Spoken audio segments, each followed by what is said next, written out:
ড্রামার শুরুতেই আমরা একটি মেয়েকে দেখি যার নাম ছিল জাহ্নবী। সে ভিডিও কলে কারুর সাথে কথা বলছিল, আর সেটা ছিল তার যমজ ভাই বনসুক। তাদের কথাবার্তার মধ্যে বোঝা যাচ্ছিল তারা একে অপরের খুব ক্লোজ ফ্রেন্ডের মতন ছিল। বনসুক জাহ্নবীকে বলে সে সানডেতে ভুসান আসবে, যেখানে জাহ্নবী থাকতো, কারণ জাহ্নবীর সাথে তার কিছু ইম্পর্টেন্ট কথা ছিল।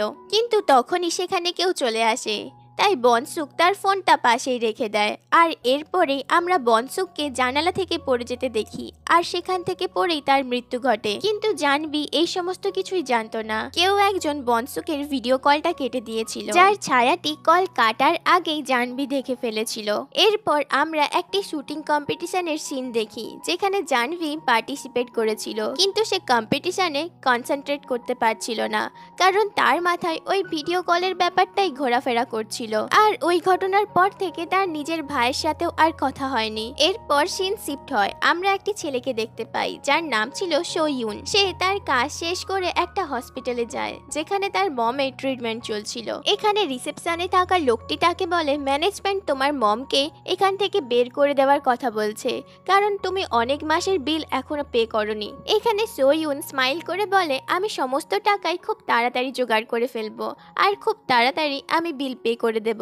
এখানে সোইউন তার মমের সাথে মিট করে আর স্কুটারে করে বাড়ি যাচ্ছিল, কিন্তু বাড়ি যাওয়ার পথেই রাস্তার মাঝে তার প্রচন্ড মাথার যন্ত্রণা শুরু হয়, তাই সেখানেই সে অজ্ঞান হয়ে পড়ে যায়।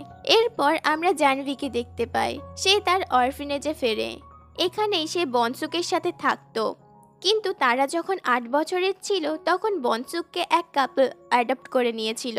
আলাদা হয়ে গেলেও তাদের দুজনের মধ্যে রিলেশন খুব ভালো ছিল, কিন্তু জাহ্নবী এখনো পর্যন্ত বনসুকের সাথে কন্ট্যাক্ট করতে পারেনি, তাই তার খুব চিন্তা হচ্ছিল। তাই সে শিওলে যায় বনসুকের সাথে মিট করার জন্য।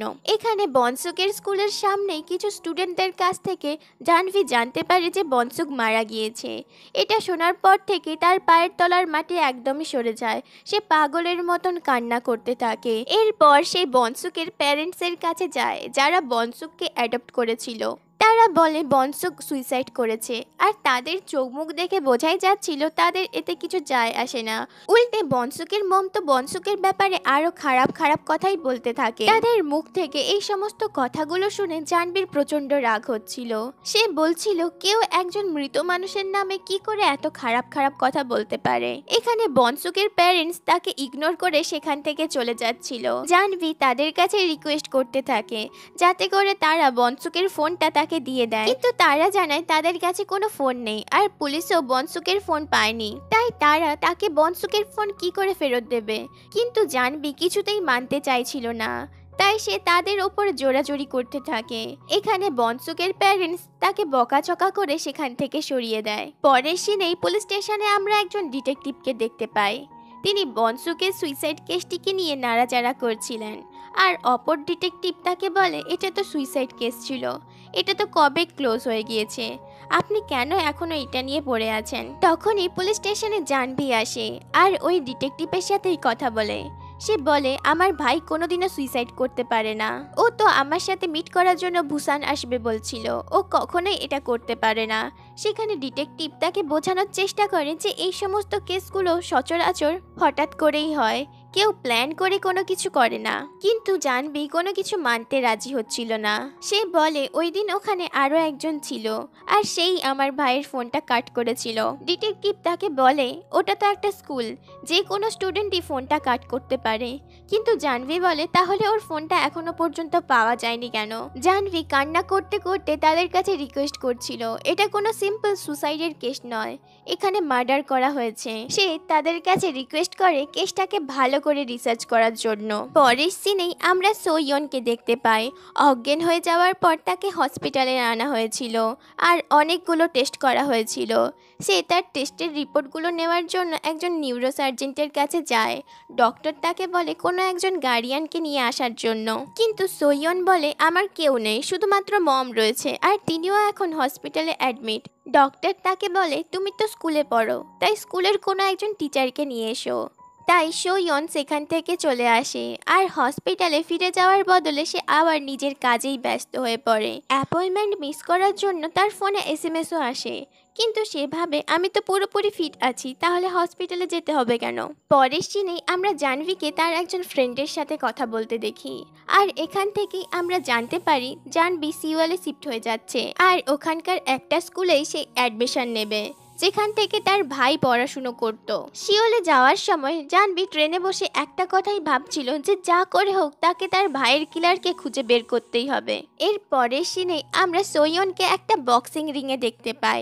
সে খুব ভালো খেলছিল, তাই কোচ তাকে অফার দেয় তাদের টিমে যোগ দেওয়ার জন্য, কিন্তু সোয়ুন এখানে মানা করে দেয় কারণ তাকে তার পড়াশোনাতেও মনোযোগ দিতে হতো। ওই দিন অজ্ঞান হয়ে যাওয়ার পর কেউ তার স্কুটারটা চুরি করে নিয়েছিল আর একটি সেকেন্ড হ্যান্ড শপ সেটা বিক্রি করার জন্য ওটার ছবি পোস্ট করেছে। সোয়ুন এটা দেখতে পেয়েছিল আর সে সিওর ছিল এটা তারই স্কুটার ছিল, তাই সে তার স্কুটারটা ফেরত নেওয়ার জন্য ওখানেই যাচ্ছিল। অন্যদিকে জাহ্নবীও সিওলে পৌঁছে গিয়েছিল। সে সেকেন্ড হ্যান্ড মার্কেট থেকে সোয়নের ওই স্কুটারটাই কিনছিল আর স্কুটার নিয়ে সেখান থেকে চলে যাবেই এমন সময় সেখানে সোয়ন চলে আসে আর তার স্কুটারটি ফেরত যায়। জাহ্নবী তো বুঝতেই পারে না এটা কে, কোথা থেকে এসেছে আর কেনই বা আমার স্কুটারটা ফেরত চাইছে। সোয়ন বলে এটা আমার স্কুটার আর তোমার যদি বিশ্বাস না হয় তবে স্টোরেজ বক্স খুলে দেখে নিতে পারো, ওখানে দুটো স্টিকার লাগানো রয়েছে। জাহ্নবী চেক করলে দেখে সত্যি ওখানে দুটো স্টিকার লাগানো ছিল, কিন্তু তবুও সে স্কুটারটা দিতে রাজি হয় না কারণ সে তার টাকা দিয়ে স্কুটারটা কিনেছে। সোয়ুন তাকে বলে তুমি চোরের জিনিস কিনেছো, তার মানে তুমিও চোর, আমি কিন্তু পুলিশ ডাকবো। জাহ্নবী তাকে বলে তোমার যা করার আছে করে নিতে পারো আর আমি এখন এখান থেকে গেলাম, কিন্তু সোয়ন তাকে কিছুতেই এখান থেকে যেতে দিচ্ছিল না। তখনই গাড়ির হর্ন শোনা যায় কারণ সোয়ন যেই বাইকে করে এসেছিল সেটা রাস্তা ব্লক করে রেখেছে, তাই সে তার বাইকটা সরাতে যায় আর জাহ্নবীকে বলতে থাকে ওখান থেকে এক পাও সরবে না আমার স্কুটারটা নিয়ে, কিন্তু জাহ্নবী তার স্কুটারটা নিয়ে পালিয়ে যায়, তাই সোয়নও তার পিছু করতে থাকে। এরপর জাহ্নবী একটা রুম রেন্ট নেওয়ার জন্য যায়, সেখানে বাড়ির মালিক তাকে রুম দিতে রাজি হচ্ছিলেন না কারণ জাহ্নবী একজন স্কুল স্টুডেন্ট। জাহ্নবী ওনাকে অনেক বুঝিয়ে রাজি করান। অন্যদিকে আমরা সেই চোরগুলোকেই দেখতে পাই যাদের কাছ থেকে জাহ্নবী স্কুটারটা কিনেছিল। তারা স্কুটারের মধ্যে একটা ট্র্যাকার লাগিয়ে রেখেছিল যাতে করে লোকেশনে গিয়ে তারা আবারও স্কুটারটা চুরি করতে পারে। তারা স্কুটারটা চুরি করার জন্য ওই জায়গাতে পৌঁছায়, ততক্ষণে সোয়নও সেখানে পৌঁছে গিয়েছিল আর সমস্ত ঘটনাটা বুঝতে তার বেশি সময় লাগে না। তাকে দেখা মাত্রই চোরগুলো সেখান থেকে পালিয়ে যাচ্ছিল।